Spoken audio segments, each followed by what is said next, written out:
Hola, bienvenido al canal Mirada de León. Hoy vas a ver la Biblia con otros ojos. Vamos a sumergirnos en uno de los capítulos más ignorados de la palabra, Génesis 5. Muchos lo ven como una simple lista de nombres, pero dentro de esa lista, Dios escondió algo profundo, un mensaje codificado, una línea profética, un retrato del Evangelio antes incluso de la venida de Cristo. La genealogía desde Adán hasta Noé parece, a primera vista, solo un registro de quién engendró a quién. ¿Pero acaso el Espíritu Santo inspiró a Moisés a registrar estos nombres solo por razones históricas? En 2 Timoteo 3:16 está escrito: toda la Escritura es inspirada por Dios y útil para enseñar, para reprender, para corregir, para instruir en justicia. Si toda la Escritura es útil, entonces incluso las genealogías tienen algo que decirnos. Y Génesis 5, cuando se estudia cuidadosamente, revela una verdad impactante. Dios codificó el plan de redención en las raíces de la humanidad. Antes de continuar, entiende una cosa: Dios no improvisa. Él declara el fin desde el principio. Isaías 46:10. La cruz de Cristo no fue un plan B, fue siempre el plan. Y hasta los nombres de los patriarcas reflejan eso. En este estudio vas a descubrir cómo los nombres de 10 hombres, desde Adán hasta Noé, forman un mensaje profético claro sobre la misión de Jesús. Pero antes de desentrañar esos significados, necesitamos entender por qué Génesis 5 es tan importante dentro del plan de Dios. Génesis 5 es un capítulo que une dos grandes momentos de la historia bíblica: la creación del hombre a imagen de Dios y el juicio del mundo a través del diluvio. Es como un puente que conecta el origen de la humanidad con la necesidad de redención. En Adán vemos la entrada del pecado. En Noé vemos que la gracia prevalece. Y entre esos dos puntos, Dios nos dejó una línea, un hilo rojo, un mensaje secreto. Ese capítulo no está allí por casualidad. Muestra que incluso en medio de la muerte, pues "y murió" se repite como un estribillo sombrío, aún había esperanza. Y esa esperanza estaba en los nombres. Sí, en los nombres, porque en la cultura hebrea los nombres tenían significados proféticos, cargaban destino, propósito, carácter, y cuando colocamos esos nombres uno al lado del otro, algo glorioso sucede. Vamos a comenzar a descifrar esa línea de nombres ahora, pero con reverencia. No estamos frente a una simple curiosidad, estamos frente a la firma de Dios en la historia. La genealogía de Génesis 5 enumera a 10 hombres, comenzando con Adán y terminando con Noé. Cada uno de estos nombres tiene un significado en el hebreo original, y juntos cuentan una historia que no fue escrita por manos humanas, sino planeada por Dios antes de la fundación del mundo. Vamos a analizar nombre por nombre, con reverencia y atención. 1. Adán. Hombre. El primero de la lista es Adán, cuyo nombre significa literalmente hombre. Adán fue el primer ser humano, creado a imagen y semejanza de Dios, pero también fue el primero en pecar. La historia de la humanidad comienza con el hombre y con su caída.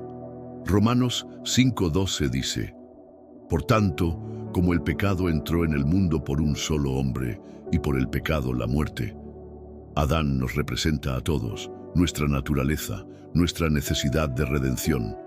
2. Set. Nombrado, designado, puesto. Después de que Abel fuera asesinado, Eva tuvo otro hijo y lo llamó Set. En Génesis 4:25 ella dice: Dios me ha concedido otro descendiente en lugar de Abel, a quien mató Caín. El nombre Set proviene de la raíz hebrea shit, que significa designado o establecido. Es como si Eva dijera: este hijo fue escogido por Dios. Cristo también fue designado. Él es el hijo prometido, el descendiente que aplastaría la cabeza de la serpiente. 3. Enos. Mortal, débil. El nombre Enos señala la fragilidad de la condición humana. Significa mortal, enfermo, desesperadamente débil. Es en este tiempo cuando los hombres comenzaron a invocar el nombre del Señor.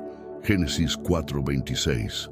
La conciencia del pecado llevó a la búsqueda de Dios. Es un recordatorio de que la redención solo puede comenzar cuando el hombre reconoce su debilidad. 4. Cainán, posesión, adquirido, poseído. Cainán o Kenán tiene un nombre que remite a posesión o adquisición. En un contexto espiritual, esto apunta a la conciencia de que pertenecemos a algo o a alguien. Somos posesión de Dios y sin Él nos convertimos en esclavos del pecado. En 1 Corintios 6:20 está escrito: habéis sido comprados por precio. La redención tiene un costo y ese costo sería pagado por Cristo. 5. Mahalalel, Dios bendito. Aquí el mensaje empieza a brillar. Mahalalel significa el Dios bendito o el Dios alabado. Es la primera mención directa de Dios en los nombres de esta línea. La historia cambia de tono. El hombre, designado por Dios, aunque mortal y poseído por el pecado, encuentra esperanza en el Dios bendito. Es aquí donde la gloria entra. La intervención divina se vuelve inevitable. 6. Jared descenderá. El nombre. Jared significa descenderá. Los estudiosos dicen que, según la tradición judía, fue en los días de Jared que los hijos de Dios descendieron a la tierra, Génesis 6:2. Pero espiritualmente, este nombre señala algo más grande. Dios descendería para habitar entre los hombres. En Juan 1:14 está escrito: y el Verbo se hizo carne y habitó entre nosotros. Cristo, el Dios bendito, descendió. No permaneció lejos, vino a nuestro encuentro. 7. Enoc, consagrado, dedicado, iniciado. Enoc caminó con Dios y Dios se lo llevó. No vio la muerte, Génesis 5:24. Su nombre significa dedicado, iniciado, consagrado. Él representa la vida de comunión con Dios. Apunta al pueblo apartado, consagrado. Cristo sería el verdadero consagrado, separado desde el vientre para cumplir la voluntad del Padre. 8. Matusalén. Su muerte traerá. Este es uno de los nombres más impactantes. Matusalén, del hebreo Mut Shalach, puede traducirse como su muerte traerá. ¿Y qué ocurrió en el año de la muerte de Matusalén? El diluvio. Dios fue paciente. Matusalén vivió 969 años, el más longevo de la Biblia, pero su muerte trajo juicio. Esto es profético. Así como la muerte de Matusalén trajo juicio sobre el mundo, la muerte de Cristo traería redención para los elegidos y condenación para los que lo rechazaran. 9. Lamec. Desesperación. Lamento. Lamec es un nombre que carga dolor. Significa lamento, el que es llevado al desespero. Pero mira lo que él dice al nombrar a su hijo Noé: este nos consolará de nuestras obras y del trabajo de nuestras manos. Génesis 5:29. Sabía que algo debía cambiar, que el sufrimiento debía acabar. Y entonces, 10. Noé. Descanso, consuelo. Noé cierra esta línea con un nombre profético: descanso, consuelo. Él es el símbolo de la gracia de Dios en medio del juicio, un tipo de Cristo que traería salvación a su familia en medio de la destrucción. Mateo 11:28. Venid a mí todos los que estáis cansados y cargados, y yo os haré descansar. Ahora observa el mensaje formado por los significados de los nombres. El hombre, Adán, es designado: Set, mortal; Enos, poseído; Cainán, el Dios bendito; Mahalalel, descenderá; Jared, consagrado; Enoc, y su muerte traerá; Matusalén, el lamento; Lamec, pero también descanso; Noé. Es el Evangelio, codificado, encriptado, profetizado, anunciado desde el principio. Ahora que vimos cómo la genealogía de Génesis 5 forma una línea profética que apunta a Cristo, Es hora de hacer conexiones con el Nuevo Testamento y entender cómo esto se aplica directamente a nuestra fe.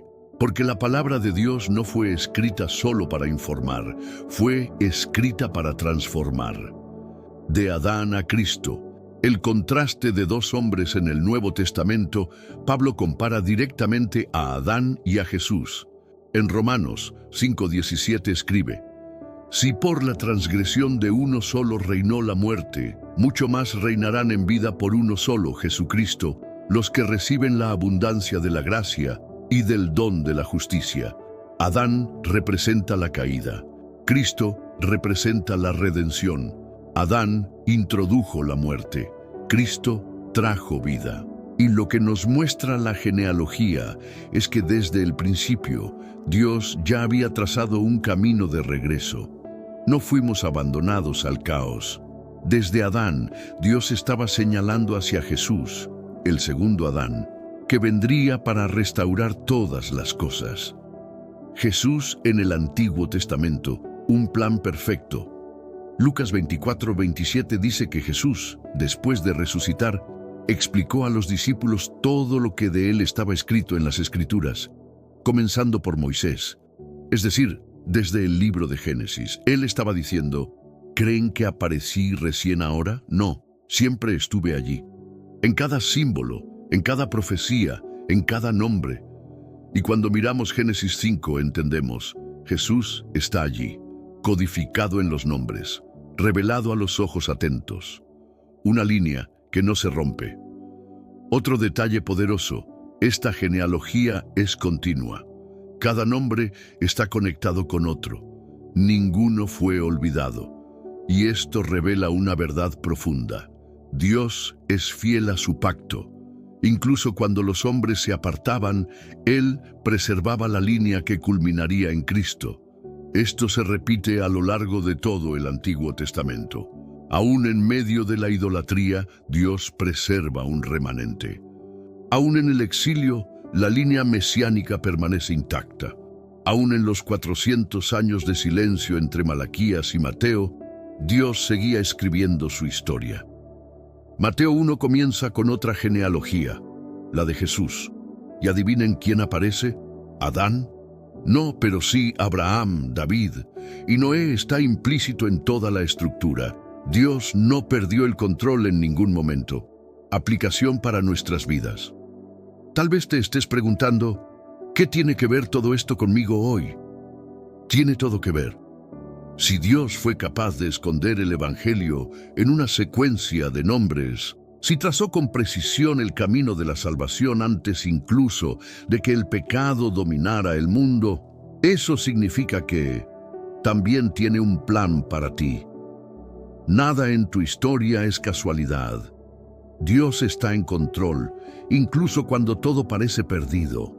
Esos nombres antiguos son como piedras vivas del altar. Dan testimonio de que el plan de Dios es perfecto y que Jesús es el Cordero que fue inmolado desde la fundación del mundo. Apocalipsis 13:8. Un llamado a la fe. Este capítulo nos desafía a confiar en que aquel que comenzó la buena obra la perfeccionará. Si reveló el Evangelio en los nombres de hombres que vivieron milenios antes de Jesús, entonces también puede usar tu historia, incluso con fallas, incluso con dolor, incluso con el "y murió" de Génesis 5, Él sigue escribiendo vida. El mismo Dios que guió esa línea hasta Cristo quiere guiar tu vida hacia la eternidad. La genealogía de Génesis 5 no solo apunta hacia Jesús, revela el mensaje de la cruz antes incluso de que una cruz fuera hecha de madera. Ese es el poder profético de las Escrituras. Dios escribió la historia del Cordero antes incluso de que el pecado entrara en el mundo. Obsérvalo bien, cada nombre de esta genealogía lleva un significado de dolor, esperanza o sacrificio. Adán, hombre creado del polvo. Set, sustituto tras la muerte de Abel Enos, debilidad humana. Cainán, aflicción, Mahalalel, alabanza a Dios Yered, descenso Enoc, consagrado Matusalén, su muerte traerá Lamec, desesperación, Noé, descanso. No es solo una lista de nombres. Es un testimonio de la condición humana y de la promesa divina. Cada generación fue marcada por el pecado y sus consecuencias, pero también fue marcada por una esperanza silenciosa, una esperanza que nacería en Belén. El último nombre de la secuencia es Noé, que significa descanso. Y es aquí donde todo encaja. Jesús dijo en Mateo 11:28, «Venid a mí todos los que estáis trabajados y cargados, y yo os haré descansar». Él es el Noé eterno, el descanso prometido. Pero el camino hasta él pasó por dolor, sacrificio y fe. La cruz estaba allí, no como objeto, sino como mensaje. La debilidad del hombre, Enos; la aflicción, Cainán; la necesidad de santidad, Enoc; el juicio, Matusalén; la esperanza del descanso, Noé. Todo esto es cruz. Incluso antes de que Jesús viniera al mundo, Dios ya nos mostraba que el camino hacia la vida pasaba por la muerte. Por eso el nombre de Matusalén es tan poderoso. Cuando él muera, vendrá. Según estudiosos, Matusalén murió el mismo año del diluvio. Su vida fue una señal profética. Su muerte anunció el juicio, y el juicio llegó. Pero antes de eso, Noé ya había sido llamado. El arca ya se estaba construyendo. La salvación ya estaba preparada. Eso nos recuerda algo aún mayor. Antes de que la ira de Dios fuera revelada, el Cordero ya había sido ofrecido. Jesús no fue un plan de emergencia, siempre fue el plan A. La cruz de Cristo fue trazada antes de que Adán cayera. Estaba en los nombres, en los símbolos, en los sacrificios. Y hoy sigue viva. Pablo escribe en 1 Corintios 1:18, porque la palabra de la cruz es locura para los que se pierden, pero para los que se salvan, esto es, para nosotros, es poder de Dios. Sí, es una locura pensar que nombres antiguos apuntan al Salvador, pero esa es la sabiduría divina. Dios eligió lo necio del mundo para avergonzar a los sabios. Él eligió escribir salvación donde solo había muerte. Esta genealogía es más que historia, es revelación. Una revelación que nos lleva a la cruz, una cruz que nos conduce al descanso y sigue hablando. Porque la palabra de Dios no envejece. Sigue viva, eficaz y más cortante que cualquier espada. Y hoy el Espíritu Santo sigue revelando a Jesús. Incluso en las páginas que muchos ignoran, incluso en listas de nombres, incluso al principio, cuando miramos la genealogía de Génesis 5 con ojos espirituales, todo cambia. Lo que parecía una simple lista de nombres se revela como un evangelio codificado, un mensaje profético, un susurro del cielo atravesando siglos para anunciar: el Mesías viene. Pero ¿qué hacemos con esto hoy? La revelación contenida en esta genealogía nos enseña algo esencial. La palabra de Dios es viva y llena de capas. Nada allí es por casualidad. Ni los nombres, ni las fechas, ni los detalles. Y esto debe impactar nuestra fe. Porque si Dios se preocupó por esconder el mensaje de la cruz en una lista de nombres, ¿será que Él también está escondiendo promesas en tu propia historia? La fe no es solo creer en lo que ya se ha cumplido, sino confiar en lo que aún está oculto. Tal vez mires tu vida y veas solo fragmentos, ciclos rotos, sueños enterrados, nombres sin significado. Pero el mismo Dios que trazó una línea de salvación desde Adán hasta Cristo, es el Dios que está escribiendo tu historia ahora. No eres un accidente, eres un nombre recordado por Dios. Y así como cada nombre de esa genealogía tenía un lugar en la historia de la redención, tú también tienes un lugar. Ver a Cristo en las entrelíneas del Génesis nos muestra algo tremendo. Dios es intencional. Nada escapa a su plan. La cruz no fue un improviso, fue una promesa. La redención no fue un socorro, fue un propósito. Y todo esto está registrado para que sepamos: Dios es digno de confianza. Incluso cuando no entendemos, incluso cuando parece que Él está en silencio, Él está escribiendo. Si cada nombre apuntaba a una promesa futura, y si tu nombre también lleva un llamado. Así como Noé preparó el arca en días de juicio, Dios está llamando hoy a hombres y mujeres a levantarse como atalayas, como mensajeros de esperanza, como voces que anuncian el descanso que solo Jesús puede dar. Esta genealogía nos invita a algo más profundo que conocimiento. Nos invita a rendirnos al plan de Dios, a confiar en que Él tiene un camino, aunque todo parezca perdido. Y más, nos invita a ver la Biblia con otros ojos, ojos que buscan a Cristo en cada página, que reconocen el mover de Dios en las pequeñas cosas y que no dudan de su poder para transformar hasta los detalles más sin gracia en mensajes eternos. Si esta revelación tocó tu corazón, no la guardes solo para ti. Comparte, lleva este mensaje a otros. Muestra que la cruz no comenzó en Mateo, sino que fue escrita desde Génesis. Y ahora, vamos a orar. Señor, te agradecemos porque tu palabra es viva. Gracias porque tú revelas a Jesús desde el principio. Que este mensaje encienda la fe en el corazón de cada uno que escuchó. Que la genealogía no sea más una lista olvidada, sino un recordatorio de tu amor eterno. Enséñanos a confiar, a caminar contigo y a ver a Jesús en cada detalle. En el nombre de Jesús, amén.